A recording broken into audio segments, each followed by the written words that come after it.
नई नई सास बनने जा रही लक्ष्मी को उसके रिश्तेदारों ने अच्छे से समझा दिया था। दीदी देखो, सास बनना आसान नहीं है। कहने को बहू आ जाती है, लेकिन सारे घर में हक ऐसे कर लेगी जैसे तुमने तो इतने साल से घर के लिए कुछ किया ही ना हो। और नहीं तो क्या, मेरी वाली ने तो घर का नक्शा ही चेंज करवा दिया था। कहती है खिड़की यहाँ नहीं वहाँ करो, दरवाजा इस दिशा से खोलो और न जाने क्या क्या। अरे बताओ, 20 साल से क्या मैं गलत खिड़की दरवाजे के साथ रह रही थी? तभी वहाँ बेटी आ जाती है। हाँ माँ, और पक्का भाभी आने के बाद तो मेरा हाल बुरा ही होना है। तुम हर बात पर मुझे इग्नोर करोगी। हे भगवान, इतना सब कुछ होता है बहू के आ जाने पर, मुझे तो पता ही नहीं था। अरे एक हमारा जमाना था। अरे हमारा जमाना तो भूल ही जाओ कि सास के हाथ में कमान होती थी और हम कठपुतली। जीवन भर कठपुतली ही रहना है, पहले सास की और अब बहू की। खैर, मुर्गे की अम्मा कब तक खैर मनाती। हो जाती है बेटी की शादी और घर आ जाती है प्यारी सी पल्लवी। माँ जी चाय लीजिए।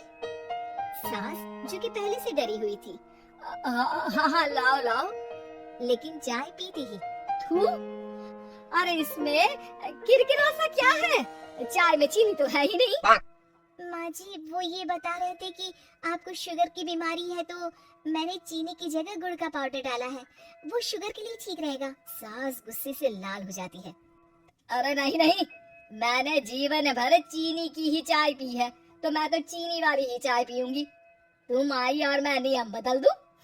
ऐसी सास नहीं हूँ मैं, समझी? पल्लवी को समझ में नहीं आता कि सास को हो क्या गया है। अरे माँ जी हुआ क्या है, आप तो भड़क गई। तभी वहाँ ननद आ जाती है। तो आप काम ही ऐसा कर रही है ना भाभी? अरे भाई मैंने क्या किया? शुगर के पेशेंट को चीनी नहीं पीनी चाहिए, तो मैंने चाय में चीनी नहीं डाली। इसमें मुझे तो नहीं लगता कि मैंने कुछ गलत किया। भाभी पहली बात ये कि जबान चलाने की जरूरत नहीं है, क्योंकि हम लोगों को भी बोलना आता है। बाकी आपका क्या मतलब है कि हम लोग माँ का ख्याल नहीं रखते हैं? आपको ही सारी साइंस की नॉलेज है। पल्लवी समझ जाती है कि इन लोगों के दिमाग में बहू को लेकर धारणा गलत ही है, इसलिए वो बिना कुछ बोले वहाँ से चली जाती है। थोड़े दिनों बाद जब पल्लवी ड्राइंग रूम के पर्दे बदल रही थी, पंछी पन्नू उड़ती फिरूं मस्त गगन में, आज मैं आजाद हूँ दुनिया के चमन में। वाह जी वाह, आजाद होना तो अच्छी बात है, लेकिन हम लोग भी गुलाम नहीं है। ये पर्दे किससे पूछकर बदले जा रहे हैं, जरा बताओगी? अरे सासू माँ, जब से आई हूँ सोच रही थी कि पर्दे ठीक नहीं है। पता है पर्दे इतने हल्के हैं कि दिन में बाहर से पूरा घर दिखता है, लोग झांकते हुए रास्ते से निकलते हैं, ये मुझे अच्छा नहीं लगता है।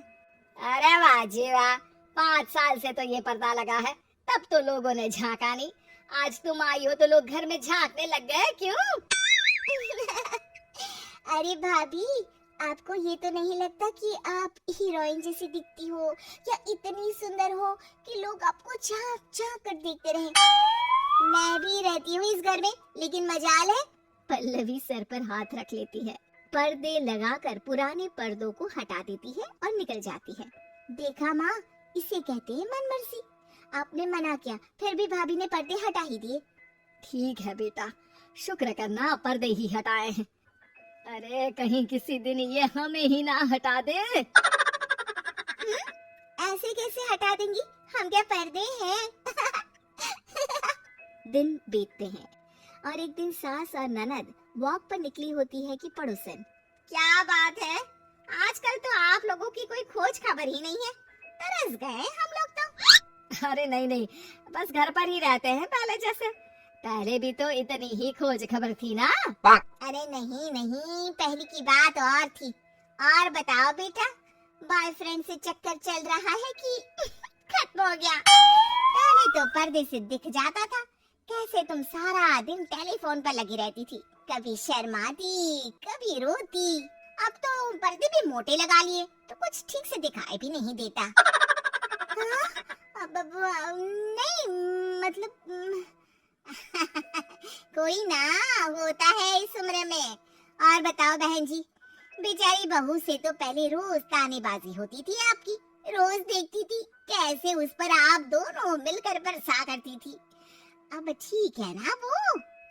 चल बेटा, ये औरत तो पागल हो गई है। अरे पागल नहीं, आदत हो गई थी।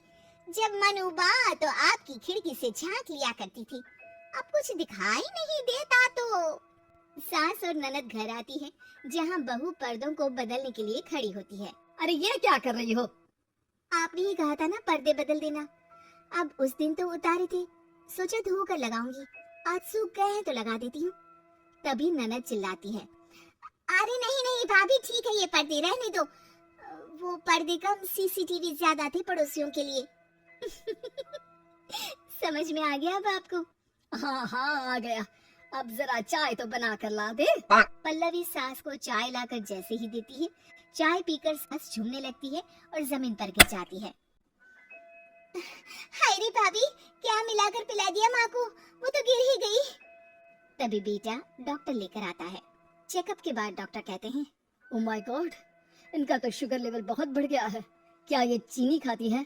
हाँ डॉक्टर साहब, मैंने कई बार इनको चीनी की चाय और मीठा के लिए मना किया, लेकिन ये मानती ही नहीं। माँ को कुछ होगा तो नहीं ना? वो ठीक तो हो जाएंगी ना? अरे बहू की बात नहीं मानती तो क्या बेटी की भी नहीं मानती है ये?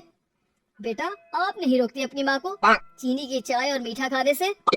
बेटी क्या बोलती, उसे वो दिन याद आ जाते हैं जब उसने भाभी को इस बात के लिए भला बुरा सुनाया था। डॉक्टर के जाने के बाद, भाभी मुझे माफ कर दो, लोगों के कहने में आकर हम लोगों ने आपसे बहुत बुरा व्यवहार किया, जबकि ससुराल वालों को ये समझना चाहिए कि घर बहू का भी होता है।